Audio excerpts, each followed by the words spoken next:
आपण विचार करूया 19व्या शतकातला भारत कसा असेल. सगळीकडे घनदाट जंगले, विंध्य पर्वताच्या रांगा आणि मैलोनमैल पसरलेले मातीचे मोठे मोठे अवाढव्य ढिगारे. अगदी बरोबर. म्हणजे वरवर पाहता हे सगळं अगदी शांत आणि नैसर्गिक वाटत होतं. हो ना, पण या मातीच्या थरांखाली एक संपूर्ण महान सभ्यता गाडली गेली होती. केवळ काही जुन्या इमारती किंवा विटा नाही, तर त्या सभ्यतेची भाषा, तिचे विचार आणि तिचे खूप प्रगत तत्वज्ञान या जमिनीखाली शतकानुशतके दडपलं गेलं होतं. नक्कीच. आणि जेव्हा आपण या ऐतिहासिक नोंदींचं विश्लेषण करतो तेव्हा एक गोष्ट प्रकर्षाने जाणवते. जेव्हा मातीचे थर इतके खोल असतात आणि काळ इतका लोटलेला असतो ना, तेव्हा त्याखाली दडलेल्या सत्याला लोक हळूहळू केवळ एक दंतकथा मानू लागतात. हो, एक मिथकच बनून जातं ते. आणि म्हणूनच आजच्या या सखोल चर्चेमध्ये आपण याच उपलब्ध स्रोतांच्या आधारे एका विस्मृतीत गेलेल्या इतिहासाची पुनर्रचना कशी झाली ते समजून घेणार आहोत. बरं, काळाची वाळू महान साम्राज्यांनाही कशी गिळंकृत करते हे यातून दिसतं. पुढच्या पिढ्या हे पूर्णपणे विसरून जातात की आपण ज्या खंडरांवर उभ्या आहोत त्याखाली एकेकाळी एक संपूर्ण जिवंत युग श्वास घेत होतं. आणि 1830च्या दशकापर्यंत भारतीय इतिहासाची अवस्था काहीशी अशीच होती. तत्कालीन जगाला असं वाटत होतं की भारताचा इतिहास केवळ काही जुन्या ग्रंथांपुरता मर्यादित आहे. जमिनीवर त्याचा कोणताही पुरावा उरलेला नाही. अगदी बरोबर. बुद्ध आणि त्यांचा काळ हा त्यावेळच्या जगासाठी फक्त एक पौराणिक कथेचा भाग होता. त्याला कोणताही ऐतिहासिक आधार उरला नव्हता असा तेव्हाचा समज होता. ठीक आहे, आपण हे जरा उलगडून पाहूया. कारण आजच्या या सखोल चर्चेत आपण एका अशा व्यक्तीच्या अविश्वसनीय प्रवासाचा वेध घेणार आहोत, ज्याने या शतकानुशतकांच्या शांततेला छेद दिला. या अहवालांमध्ये वारंवार एका व्यक्तीचा उल्लेख येतो, अलेक्झांडर कनिंगहॅम. कनिंगहॅम 23 जानेवारी 1814 मध्ये लंडनमध्ये जन्मलेला हा एक ब्रिटिश तरुण. वयाच्या अवघ्या 19व्या वर्षी तो बंगाल इंजिनियर्स या सैन्य दलात सामील होऊन भारतात आला. आणि आश्चर्याची गोष्ट म्हणजे सुरुवातीला कोणत्याही सरकारी मदतीविना स्वतःच्या खिशातून पैसे खर्च करून त्याने भारताचा हा हरवलेला इतिहास शोधून काढला. अरे च्या, म्हणजे एका परदेशी माणसाने आपल्या देशातील जुन्या नोंदी आणि ढिगाऱ्यांचा वेध घेत एक नवा इतिहास उभा केला. हे समजून घेणं खूप रंजक आहे. तसं पाहिलं तर जेव्हा एखादी सभ्यता जमिनीखाली गाडली जाते तेव्हा ती केवळ भौतिकदृष्ट्या नष्ट होत नाही, तर तिचं मानवी अस्तित्वच संशयाच्या भोवऱ्यात अडकतं. पण कनिंगहॅमच्या आगमनाने हा इतिहास मिथकाकडून एका ठोस सत्याकडे कसा आला, हा प्रवास खरंच थक्क करणारा आहे. आणि या प्रवासाची खऱ्या अर्थाने सुरुवात 1834 मध्ये झाली, जेव्हा कनिंगहॅम यांची भेट जेम्स प्रिन्सेप यांची झाली. जेम्स प्रिन्सेप हे तेव्हा प्राचीन शिलालेख आणि लिपियांचं रहस्य उलगडण्याचे काम करत होते. हो, आणि इथेच खऱ्या अर्थाने ती पहिली ठिणगी पडली. मला इथे एक गोष्ट सांगावीशी वाटते. त्या काळात खरोष्ठी नावाची लिपी कोणालाच वाचता येत नव्हती. आपण जर अशी कल्पना केली की खरोष्ठी लिपी म्हणजे एखादा एन्क्रिप्टेड कम्प्युटर कोड आहे, ज्याची की किंवा पासवर्ड हजारो वर्षांपूर्वीच हरवला आहे. अगदी अचूक तुलना आहे ही. कारण अक्षर दिसत होती, पण त्यांचा आवाज काय आहे, अर्थ काय आहे, हे कोणालाच माहीत नव्हतं. ती खऱ्या अर्थाने एक मृत भाषा बनली होती. मग हा कूटप्रश्न त्यांनी सोडवला तरी कसा? हे तर अशक्य वाटतं. हा खरोष्ठी लिपीचा कूटप्रश्न सोडवणे हा भारतीय पुरातत्वशास्त्राचा एक मोठा टप्पा होता. हा कोड उलगडण्यासाठी कनिंगहॅम आणि प्रिन्सेप यांनी द्विभाषिक नाण्यांचा अत्यंत कल्पकतेने वापर केला. द्विभाषिक नाणे म्हणजे एकाच नाण्यावर दोन भाषा? हो ना. या नाण्यांच्या एका बाजूला ग्रीक लिपी होती, जी युरोपियन विद्वानांना वाचता येत होती, आणि दुसऱ्या बाजूला खरोष्ठी लिपी होती. पण एक मिनिट, म्हणजे ते फक्त नाणी गोळा करत नव्हते, तर त्या नाण्यांचा वापर करून ते लिपी वाचायला शिकत होते. ग्रीक अक्षरांचा खरोष्ठीशी संबंध कसा जोडला त्यांनी? खूप छान प्रश्न आहे. इथेच खरी पद्धत समजून घेणं गरजेचं आहे. उदाहरणादाखल आपण अँटिमाकस किंवा मेनॅंडर यांसारख्या इंडो ग्रीक राजांच्या नाण्यांचा विचार करूया. या राजांची नाणी जेव्हा त्यांना सापडली तेव्हा नाण्याच्या एका बाजूला ग्रीक लिपीत राजाचं नाव लिहिलेले असायचे. अच्छा, म्हणजे ग्रीक भाषेतील मेनॅंडर या शब्दाचा उच्चार त्यांना माहीत होता. बरोबर. मग त्यांनी नाण्याची दुसरी बाजू पाहिली, जिथे खरोष्ठी लिपीत काही अक्षरे कोरलेली होती. त्यांनी असा तर्क लावला की जर समोरच्या बाजूला राजाचं नाव मेनॅंडर आहे तर मागच्या बाजूलाही तेच असावे. बापरे, काय डोकं लावलंय. हो ना. यावरून त्यांनी ग्रीकमधील म, न, ड र ह्या ध्वनींसाठी खरोष्ठीमध्ये कोणती विशिष्ट अक्षरे वापरली आहेत हे ओळखायला सुरुवात केली. अशा प्रकारे अनेक नाण्यांचा अभ्यास करून त्यांनी खरोष्ठी लिपीतील प्रत्येक अक्षराचा ध्वनी शोधून काढला. कमाल आहे. म्हणजे ज्ञात माहितीवरून अज्ञात माहितीचा शोध घेतला.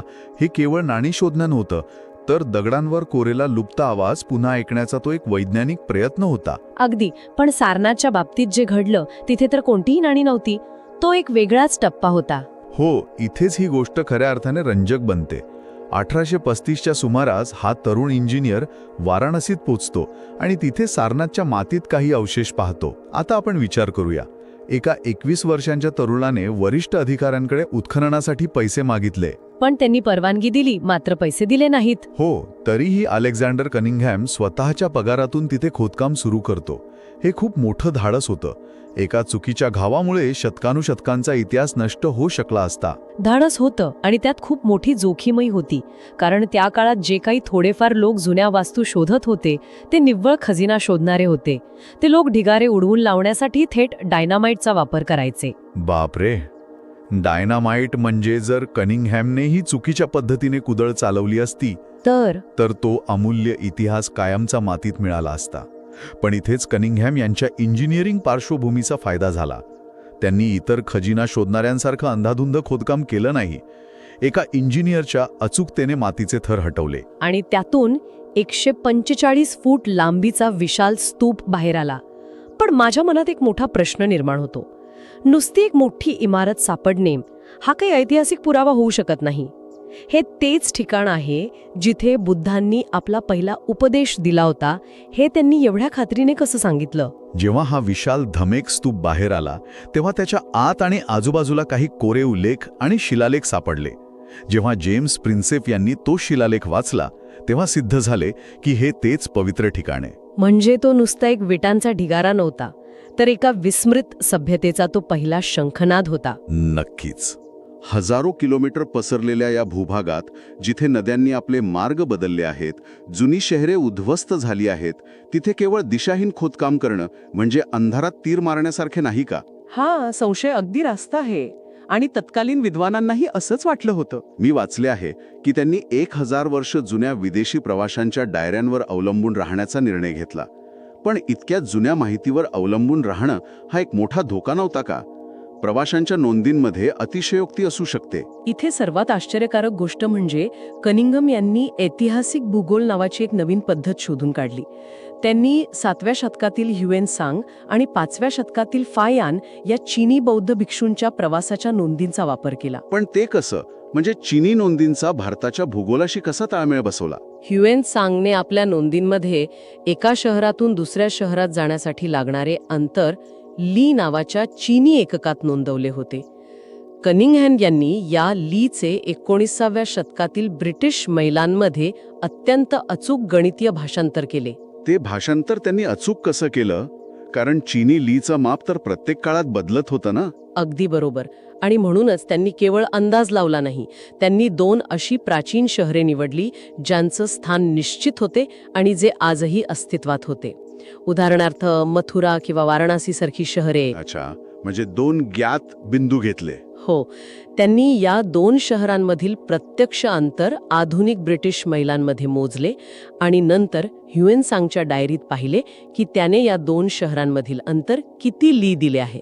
मग त्यांनी त्या ब्रिटिश मैलांना लीच्या संख्येने भागले. अरेच्छा, म्हणजे या गणितातून त्यांना एका लीचं अचूक ब्रिटिश माप मिळालं.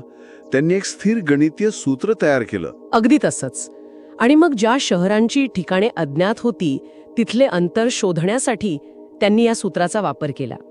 प्राचीन जलमार्ग आणि आधुनिक त्रिकोणमितीय सर्वेक्षण यांचा हा एक अद्भुत संगम होता. आणि या अचूक मास्टर प्लॅनमुळे जे अद्भुत शोध लागले ते वाचून खरोखर अंगावर काटा येतो. पुराव्यांची साखळीच एकापाठोपाठ एक उलगडत गेली. सांचीमध्ये बुद्धांचे प्रमुख शिष्य सारीपुत्र आणि मोग्गलान यांच्या अस्थी मिळाल्या. ज्या नावांना लोक फक्त पौराणिक ग्रंथांमधली पात्र मानत होते, त्यांचे अस्थिकलश प्रत्यक्ष जगासमोर आले. सांचीचा शोध महत्वाचा होताच, पण 1873-74 मध्ये भरहूत स्तूपाचे अवशेष शोधणे हे अधिक गुंतागुंतीचे होते. तिथे त्यांना केवळ विखुरलेले दगड आणि तुकडे सापडले. ते म्हणजे एखाद्या फुटलेल्या आरशाच्या तुकड्यांसारखे होते. म्हणजे त्यांनी ते एका विशाल जिक्सो पझल प्रमाणे जोडले का? हो, आणि जेव्हा ते तुकडे जोडले गेले तेव्हा त्यातून जातक कथा जगासमोर आल्या. बुद्धांच्या पूर्वजन्माच्या कथा आता दगडांवर कोरलेल्या दृश्यांच्या रूपात समोर होत्या. पण या सगळ्यात कुशीनगरचा प्रसंग मला सर्वात भावनिक वाटतो. हे ते ठिकाण आहे जिथे बुद्धांनी महापरिनिर्वाण प्राप्त केले. तिथे खोदकाम करताना त्यांना 1500 वर्षे जुनी महापरिनिर्वाण मुद्रेत पहोडलेली बुद्धांची विशाल मूर्ती सापडली.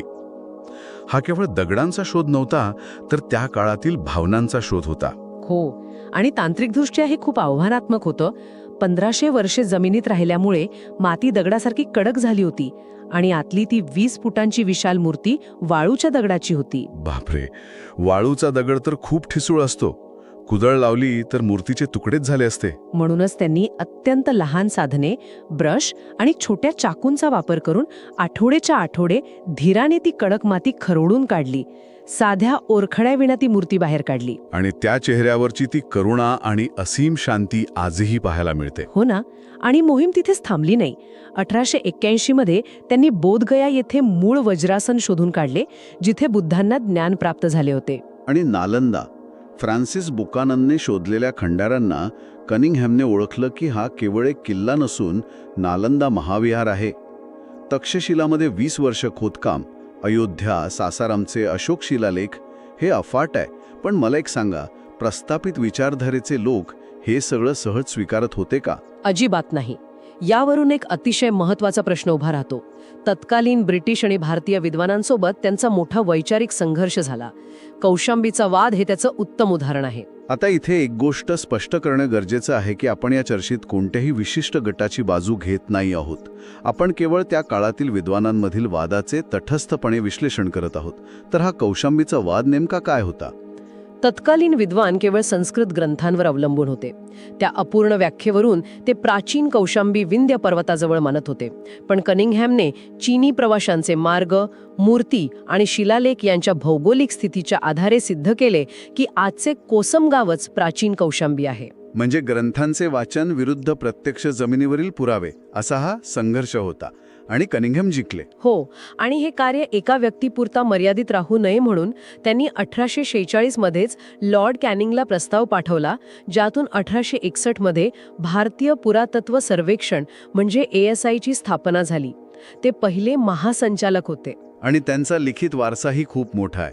The ancient geography of India हे पुस्तक, 24 सविस्तर रिपोर्ट आणि कॉर्पस इन्स्क्रिप्शनम इंडिकेरम यांसारख्या मानक ग्रंथांची निर्मिती. होय, जेणेकरून भविष्यातील संशोधकांना भक्कम पाया मिळावा. तर या सगळ्याचा नेमका अर्थ काय? कनिंगहॅमने 1885 मध्ये निवृत्ती घेतली, त्यांना नाईटहुड मिळाले आणि 1893 मध्ये त्यांचं निधन झाले. पण सर्वात मोठा परिणाम काय झाला? सर्वात मोठा परिणाम हा झाला की त्यांनी 1830च्या दशकापर्यंत असलेला हा मोठा गैरसमज कायमचा मोडून काढला की प्राचीन भारत म्हणजे केवळ वैदिक आणि संस्कृत सभ्यता होती. त्यांनी दाखवून दिले की भारताचा इतिहास एका विशाल, समांतर आणि अत्यंत प्रगत अशा बौद्ध सभ्यतेचाही इतिहास आहे. खरंच एका परदेशी सेना अधिकाऱ्याने या देशातील सर्वात महान सभ्यतेला जमिनीखालून बाहेर काढले. यावरून असा विचार मनात येतो की एखाद्या सभ्यतेचं मर्म समजून घेण्यासाठी त्याच मातीत जन्म घेणं खरंच आवश्यक असते का? हा एक खूप मोठा प्रश्न आहे. की त्या मातीत दडलेलं सत्य पाहण्यासाठी फक्त एका अत्यंत पारदर्शक आणि पूर्वग्रहविरहित दृष्टीची गरज असते. आणि कोण जाणे, आज ज्या जमिनीवरून आपण चालत आहोत त्याखाली आजही असाच एखादा इतिहास शांतपणे दडलेला असेल, जो आपल्यापैकी कुणीतरी त्याची खामोशी तोडण्याची वाट पाहत असेल. विचार करण्यासारखी गोष्ट आहे.